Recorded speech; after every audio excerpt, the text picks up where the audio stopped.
katakanlah kami dah usaha sehabis baik sebagaimana nasihat Prof, betulkan niat, terima bahawa tugas-tugas hakiki kami tadi ada 5 ataupun staff ada job description dia sendiri, pelajar memang pukul 8.10 pagi dah start buat disertasi, buat tesis, 5.10 baru berhenti dan sebagainya. Memang sepenuh masa, sehabis masa buat dah.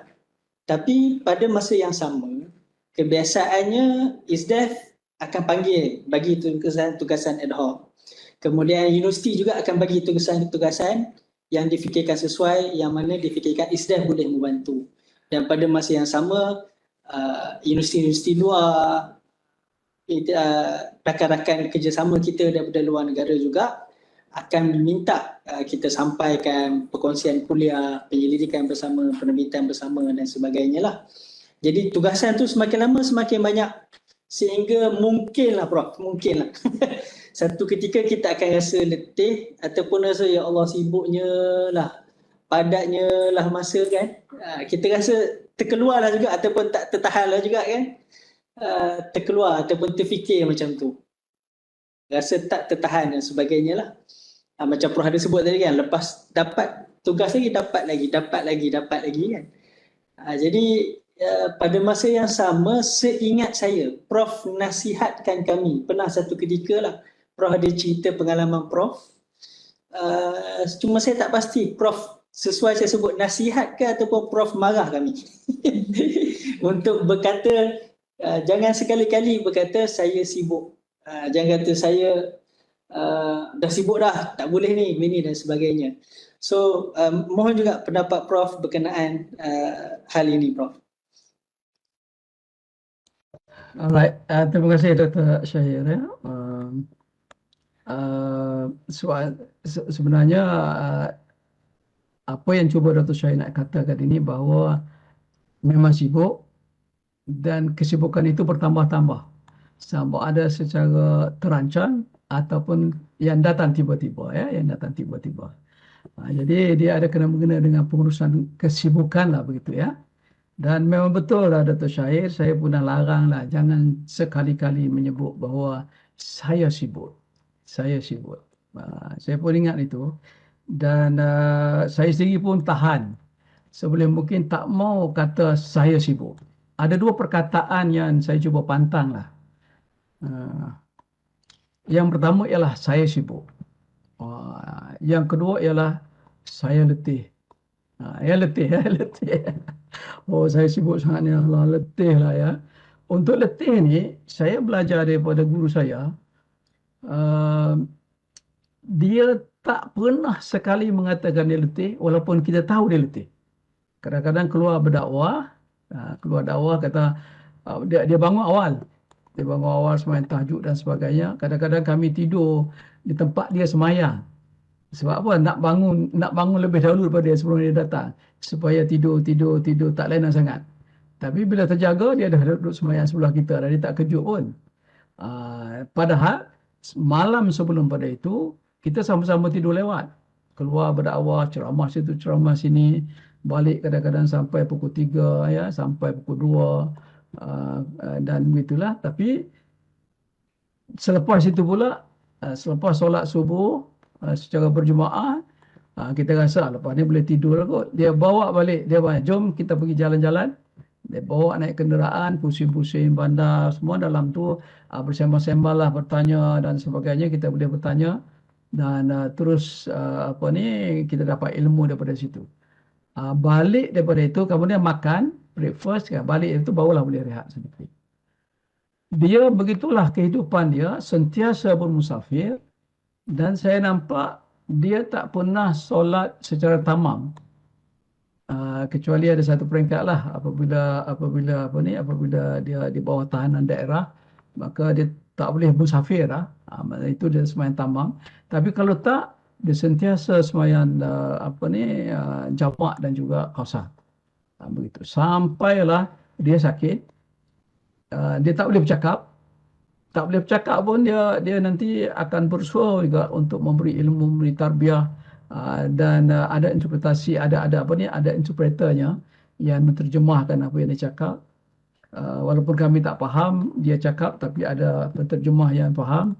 Kemudian dia sentiasa musafir sehingga dia tak boleh berjalan. Bila nak naik bas ya, dihusung naik bas.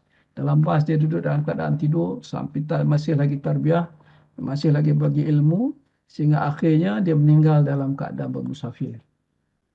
Jadi bila teringat tentang perkara itu, dia tak pernah kata letih pun. Dan saya pun takutlah nak sebut kata letih. Malah kalau boleh, kalau sakit pun tak mau juga sebut. Tak mau sebut. Sebab itu merupakan excuse lah kan. Oh, saya letih lah, tak boleh jumpa hari ni. Jadi apa ni? Jadi benda yang semikian rupa itu, jadi dia melemahkan perjuangan kita.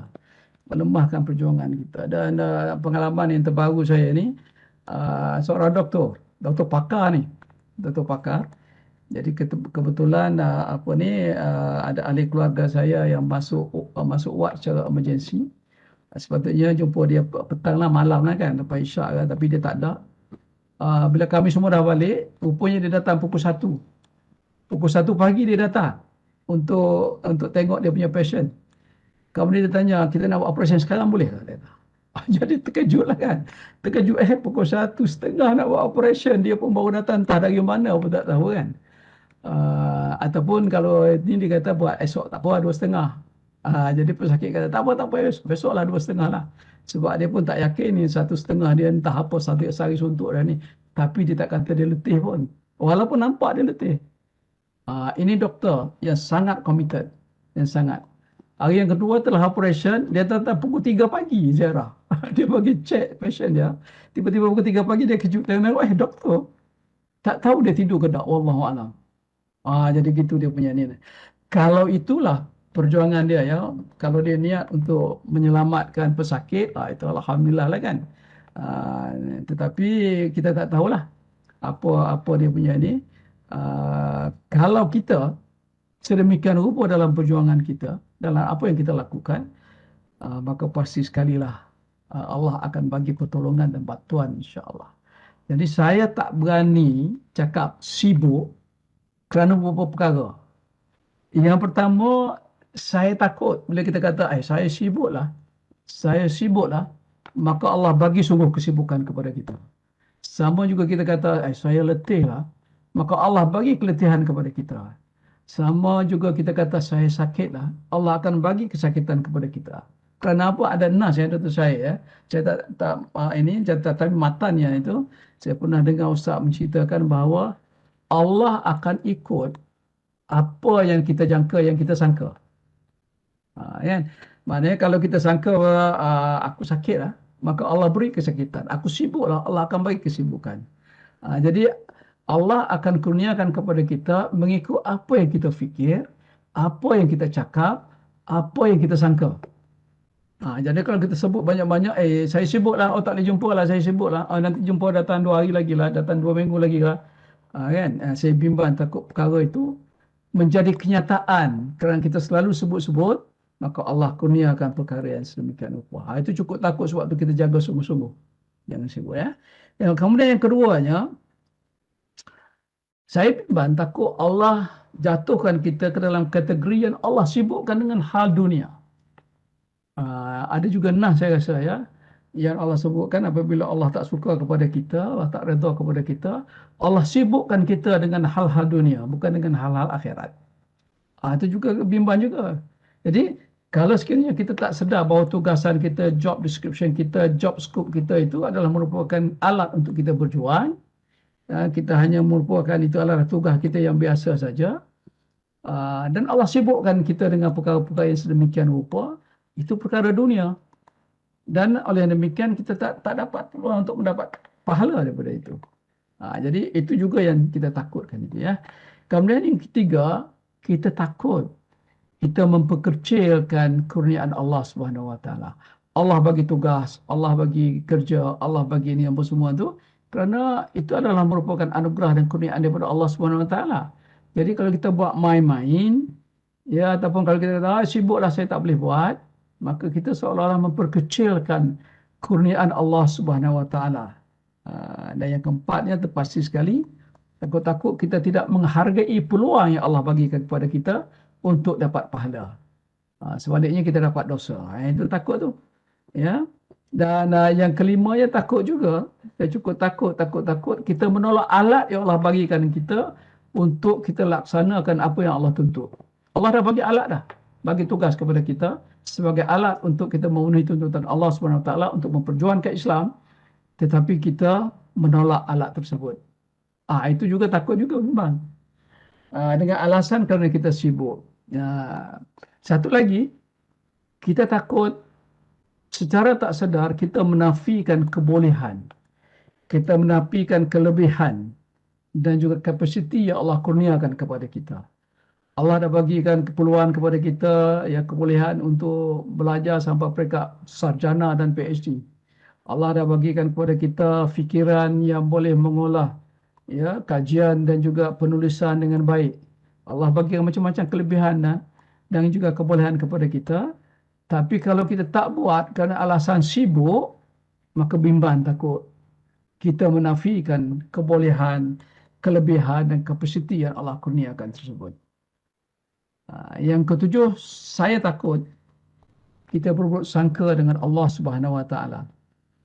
Ya, dan juga kita berburuk sangka dengan orang yang memberi tugas kepada kita.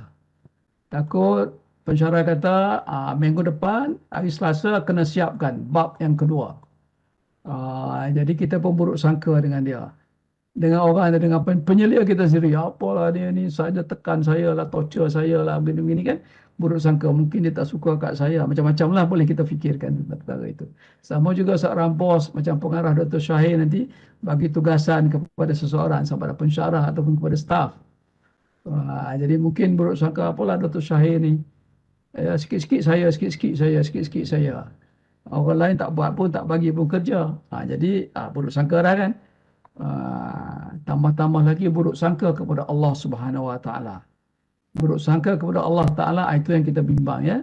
Kalau buruk sangka ke sesama manusia, boleh minta maaf dengan manusia lagi, ya. Kalau buruk sangka kepada Allah Subhanahu Ta'ala, banyaklah implikasi daripada buruk sangka kita itu. Dan satu lagi bimbang juga, takut masa yang sepatutnya kita menjalankan tugas, ya, memenuhi job description dan juga job scope kita itu kerana perjuangan. Tapi kita tak mau atas alasan sibuk ada kerja lain yang tak ada kena-mengena dengan tugasan perjuangan, maka kita bimbang nanti masa itu berlalu dengan sia-sia. Ini pengalaman kita lah. Saya sendiri, saya pun ada dengar cerita orang lain pun pengalaman begitu, ya. Kita tak mau pergi pengajian Selasa lah, tak bolehlah, sibuk lah, tak mau pergi pengajian Selasa. Dan dalam masa 3 hingga pukul 4:30 tu, duduk dalam ofis tak buat apa pun. Jawab email, tengok TikTok tak ada lagi lah masa tu, zaman saya dulu kan. Tengok Facebook, tengok orang dah habis dah mengaji, habis dah tugasan. Tuesday, hari Selasa tu. Tak dah habis dah, ya habis. Dah makan dah, kita pun pergi makan join. Tapi sejam setengah tu sebenarnya kita tak buat apa pun. Tak buat apa pun. Memang gitu, saya pernah pengalaman dulu masa muda-muda dulu, kawan-kawan ajak keluar dakwah. Jom malam ni kita pergi berdakwah ke sini. Saya kata, tak boleh, saya ada sibuk. Saya nak kena selesaikan tugas saya ni sebab esok nak kena serah dah, deadline dah ni. So kawan-kawan pergi. Saya malam tu bangun tidur, bangun duduk, tengok TV, pergi mari, keluar masuk. Tengok kawan yang pergi berdakwah dah balik dah. Tapi saya tak ada buat apa pun. Tak ada hasil apa pun yang kata nak buat tu, tak ada. Jadi kadang-kadang Allah balas kan. Dengan begitu rupa, itu juga takut. Jadi kita kata kita sibuk, kita pun tak ikut program ISTEF. Dan dalam masa kita tak ikut program ISTEF tu, kita tak buat apa pun, tak ada hasil apa-apa. Itu ada kemungkinan begitu juga. Jadi tak nafikan bahawa kerja kita ni memang banyak. Tapi jangan sekali kita katakan kita sibuk. Dan kalau boleh, tak tahulah ada undang-undang kat ISTEF ke, wallahu a'lam, tak tahulah kan. Tidak dibenarkan perkataan sibuk, tidak dibenarkan kataan letih. Kalau sakit tu boleh sebut kot, nak bagi kat Dr. Syahir, minta maaf saya tak boleh hadir sebab saya sakit. Itu pun kadang-kadang, kalau saya tak guna perkataan sakit, saya guna perkataan kurang sihat. Kurang sihat. Itu pun takut, kalau kita kata sakit, takut Allah bagi sakit sembuh. Ya. sakit yang lebih lah, sakit yang lebih kan. Nah, jadi kena hati-hati perkataan-perkataan kita itu. Jadi tak dinafikan macam saya sebutkan tadi, kerja kita memang banyak. Tapi kita kena uruskanlah kesibukan kita itu. Kena uruskan kesibukan kita itu dengan sebaiknya itulah. Antara yang saya boleh ingat, kalau kita nak uruskan ini, kita kena sentiasa ingat bahawa Allah bantu orang yang membantu Allah Subhanahu Wa Taala. Itu ada nas kan, Dr. Syahir kan? Ada nas kan? Dan dalam kes kita ni, kita nak muliakan Allah. Kita nak muliakan Rasulullah SAW melalui ketugasan kita, melalui job scope description kita tadi. Jadi, kalau kita buat itu kerana Allah, maka pasti sekali kerja itu Allah akan bantu. Allah akan bantu. Dan ini bukan cakap teori lah. Kita dalam pengalaman istaf, banyak pengalaman istaf yang kita rasa kerja ni berat kalau kita nak buat ni. Tapi kerana kita nak buat kerana Allah Subhanahu Wa Taala, maka Allah permudahkan. Allah permudahkan. Misalnya kita nak tubuh istaf ni, tak terbayang kita boleh mencapai tubuh istaf, tapi kita tahu bahawa kita nak buat ini juga kerana kita nak bantu Allah untuk memuliakan Islam, maka Allah permudahkan. Ada ya cara yang ini kan, ada cara yang ini. Dan saya ingat Dr. Sukainah ada catat kot benda-benda yang pelik-pelik yang berlaku dalam istaf dululah. Sekarang ni tak tahulah, mungkin sibuk tak sempat catat dah, wallahualam. Tapi kalau catat benda-benda yang ini, menarik juga. Cuma tak boleh diisytiharkan kepada orang lah. Takut nanti orang kata, apalah istaf tu ada benda-benda sesat berlaku kat istaf pula kan. Sebab kadang-kadang ada perkara yang mencari adat yang berlaku. Tapi kita yakin bahawa itu bantuan daripada Allah Subhanahu Wa Taala. Bantuan daripada Allah Subhanahu Wa Taala.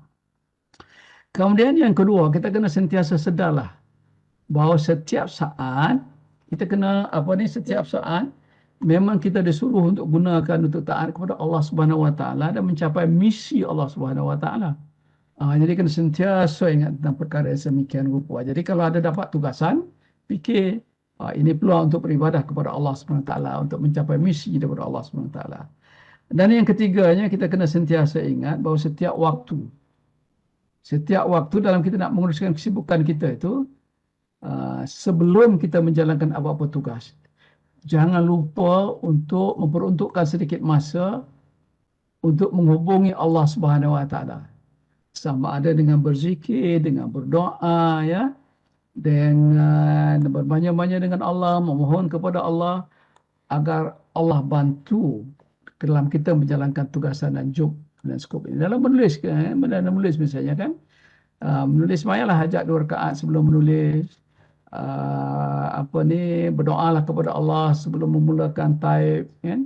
Doa kepada Allah kalau nak tawasul kepada orang-orang yang dicintai oleh Allah Subhanahu Wa Taala, dengan Rasulullah dan sebagainya itu. Dan dengan itu kita buat itu dengan kesedaran bahawa tak mungkin kita dapat melaksanakan kecuali dengan pertolongan dan bantuan Allah Subhanahu Wa Taala. Nanti luar biasa kita akan merasakan apa yang kita lakukan mudah saja berlalu. Mudah. Kalau kita tak menghubungkan diri dengan Allah Subhanahu Wa Taala, nanti dia atas kapasiti kita, atas keupayaan kita lakukan itu. Itu jadi payah. Kadang-kadang menulis tak boleh berfikir, ya. Apa benda yang kita nak buat kajian pun ada halangan-halangan dan macam-macam lagi lah. Tetapi kalau hubungan kita dengan Allah Subhanahu Wa Taala sentiasa kuat dan Allah sentiasa bantu, nanti Allah angkat beban itu dan Allah permudahkan. Apa yang kita lakukan itu, insya-Allah. Dan ambil masa lah untuk berzikir, untuk berdoa, untuk memohon kepada Allah Subhanahu Wa Taala. Dan untuk itu yang keempatnya itu kena sentiasa berhubung dengan Allah. Melalui solat, melalui zikir, ya, melalui baca Quran, melalui muhasabah diri, ya, melalui menjatuh nafsi, meditation dan sebagainya lah. Kesimpulannya kita memperkuatkan rasa bertuhanan, rasa kehambaan yang selalu kita sebut-sebutkan itu nanti, insya-Allah, ya. Kalau boleh rutin, ya, ini agak menarik. Kalau sekarang ni subuh agak lambat, ya, 6 lebih kan, 6:20 berapa kan. So kalau kita bangun 5:30 pun dah cukup untuk solat taubat, solat tahajud, untuk solat hajat. Kemudian baca Quran sebelum subuh. Sebab ada ustaz saya baru dengar yang mengatakan bahawa bila kita nanti meninggal dunia, yang dibawa ke alam kubur itu tak ada apa-apa kecuali Quran yang kita baca sebelum subuh. Sebelum subuh. Habis-habis kalau tak sempat pun, sebelum subuh itu baca Qul Huwallah 3 kali pun, kita niatkan itu Quran, memang Qul Huwallah itu pun barangkali moga-moga Allah kira itu sebagai membaca Quran juga, insya-Allah. Kemudian solatlah subuh di masjid, balik lakukanlah kesenaman, kemudian buatlah kerja, ya. Jadi kita bermula hari kita itu dengan menghubungkan diri dengan Allah Subhanahu Wa Taala. Jadi itu yang keempat, ya. Yang kelima, jangan lupa sentiasa bersyukur kepada Allah Subhanahu Wa Taala. Allah janji kan, la in syakartum la azidannakum, itu kan. Wa la in fakartum inna azabi lasyadid. Orang yang bersyukur, Allah akan tambahkan nikmatnya. Jadi kena sentiasa syukur. Walaupun benda ini saya nak menulis ni cuma boleh dapat 2-3 ayat saja, tetap bersyukur dengan Allah Subhanahu Wa Taala. Sebab nanti insya-Allah besok Allah tambah nikmat itu dengan 10 ayat lagi. Lusa dengan 15 ayat. Akhirnya nanti satu muka surat lagi. Dan begitulah seterusnya nanti, insya-Allah, ya. Sebab itu janji Allah. Allah tak mungkir janji. Jadi jangan lupa bersyukur. Sebab itu di Islam ini kita adakan sujud syukur setiap kali selepas sembahyang, kecuali asar dan juga subuh. Ada orang tanya kenapa ini bukan ada, biasanya sujud syukur ini dilakukan apabila ada perkara-perkara yang besar. Ya, bagi kita semua benda besar. Allah kurniakan oksigen, kita boleh bernapas dengan baik, itu perkara yang sangat besar yang patut kita bersyukur. Allah bagikan tenaga, Allah bagikan macam-macam perkara lagi. Ya, tambah-tambah lagi Allah bagikan anugerah yang luar biasa dan sebagainya. Patut kita bersyukur. Jadi itu yang kelimanya, kena bersyukur kepada Allah Subhanahu Wa Taala. Kemudian satu lagi, kena sentiasa mencari jalan. Sama ada melalui hablum minallah ataupun hablum minannas, untuk cari asbab, untuk cari sebab mendapat kasih sayang daripada Allah Subhanahu Wa Taala dan dapat cinta daripada Allah Subhanahu Wa Taala. Di Islam kita tekankan buat perkara-perkara yang sunat. Sebab Allah janji itu antara perkara yang membuatkan Allah sayang, Allah cinta kepada kita, insya-Allah. Jadi kita tekankan perkara sunat itu, fadailul amal itu kan. Kita sentiasa sebut itu. Jadi dengan itu nanti kita lupa kesibukan kita. Kita lupa sebab Allah sayang kepada kita. Sebab kesibukan ini sebenarnya adalah relatif dan subjektif, kan. Kita nampak ada seorang tu sibuk je, tak ada masa dia, tetapi bagi dia tak rasa sibuk pun.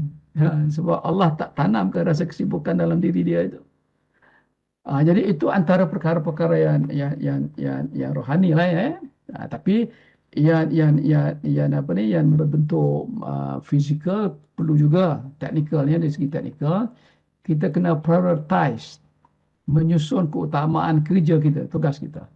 Kita kena tengok, ya, mana yang mustahak, yang perlu diselesaikan segera, yang perlu urgent, dan mana yang boleh kita postponekan.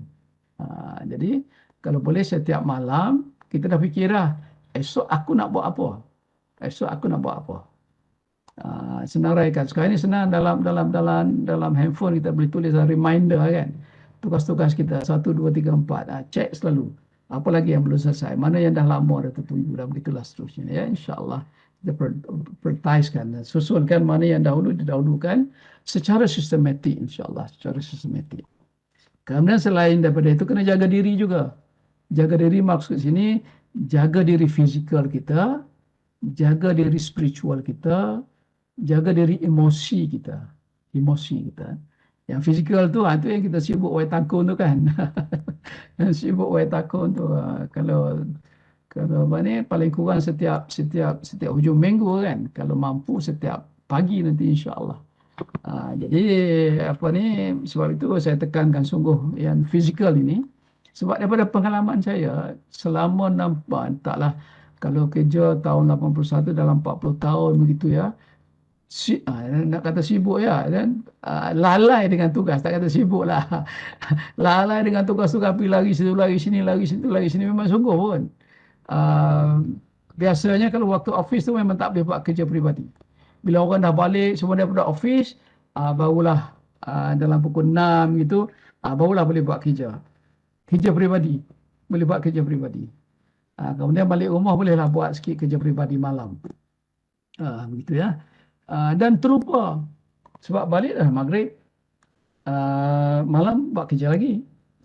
Sebab kalau malam tak buat kerja, kalau tengok TV ya, dalam masa 20 minit, 15 minit dah tertidur dah atas kursi. So kena buat kerja.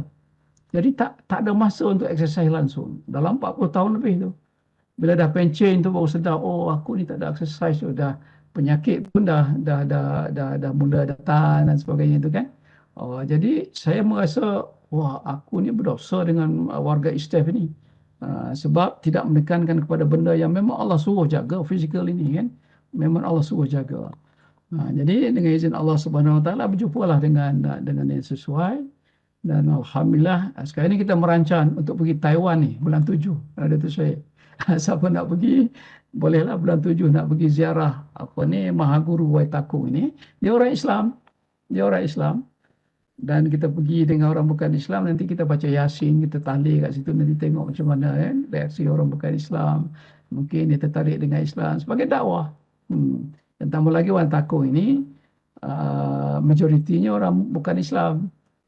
Jadi kita kena kita gunakan itu untuk bergaul dengan mereka supaya mereka dah nampak keindahan Islam itu melalui akhlak kita. Sebab dalam Waitaku ni kita tak boleh bercakap tentang agama, tak boleh bercakap tentang politik, tak boleh bercakap tentang bangsa. Sebab mereka tak mau memecah belahkan itu. Jadi apa yang boleh kita buat hanyalah dengan menunjukkan akhlak kita, dan insya-Allah moga-moga dengan itu mereka tertarik. Paling tidak dengan kita sebagai orang Islam, kalaupun mereka tidak tertarik dengan Islam. Jadi gitu, spiritual biasalah yang kita dah tahu dah apa yang kita patut lakukan, dan emosi juga kena jaga. Emosi tambah lagi sekarang ni dengan cerita banyak yang orang sakit mental distress, macam-macam lagi kan. So kena jagalah emosi tu ya. Bolehlah banyak wirid, banyak selawat dan sebagainya untuk mengelak daripada emosi-emosi yang tak baik. Dan akhir sekali jangan lupa berehat secara regular. Berehat ya.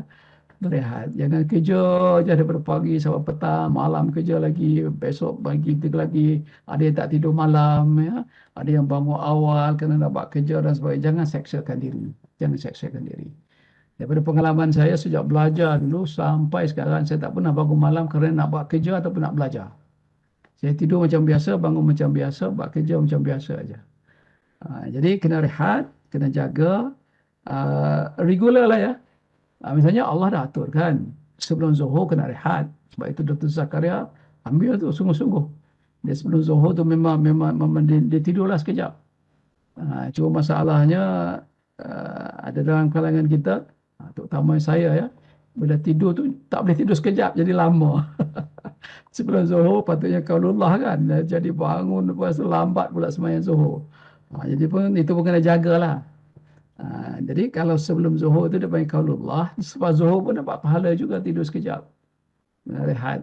Jadi maknanya dalam kita buat kerja ini memang digalakkan supaya berehat. Kata contoh, kalau di pejabat kita tu pukul 10 tu keluarlah minum kopi, bukan minum kopi di luar daripada pejabat, minum kopi di pejabat sama-sama.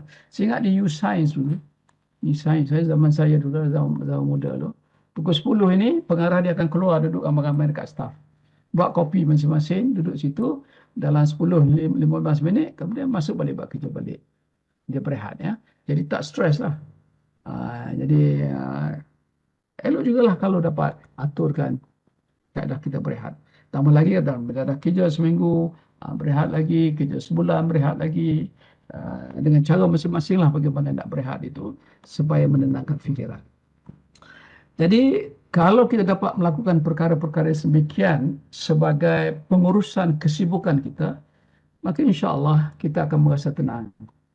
Dan kita akan merasa bahagia, kita tak akan rasa tertekan, kita tak akan rasa berat. Walaupun kerja kita banyak. Walaupun tugasan kita bertimbun-timbun nanti insya-Allah. Dan kalau saya fikir balik ya, setelah ada pencen saya fikir balik, susah sangat ke aku nak buat istirahat dulu ya. Fikir-fikir, tak susah pun. Berat sangat kan nak buat, tak pun ringan je.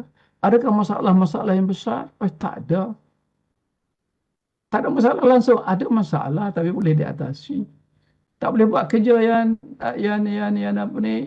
luar biasa ke? Ada, kita buat kerja luar biasa. Bawa pelajar keluar negara tanpa duit dan sebagainya berlaku. Boleh. Jadi bila fikir-fikir saya rasa, oh ringan. Ringan perjuangan Islam ni sebenarnya. Dan sebenarnya ringan itu Allah yang ringankan. Allah yang ringankan. Sebab itu saya yakin sungguh apa yang saya sebut ini sebenarnya adalah daripada pengalaman, bukan secara teori, daripada pengalaman. Jadi daripada pengalaman ini kita bina teori. Bukan teori dulu baru pengalaman, tak ya. Apa yang saya sebutkan pada hari ini ialah berdasarkan apa yang kita lalui dalam membina Islam. Wallahu alam, itu saja Datuk Sekian, Datuk Syahid. Terima kasih banyak-banyak. Assalamualaikum warahmatullahi wabarakatuh.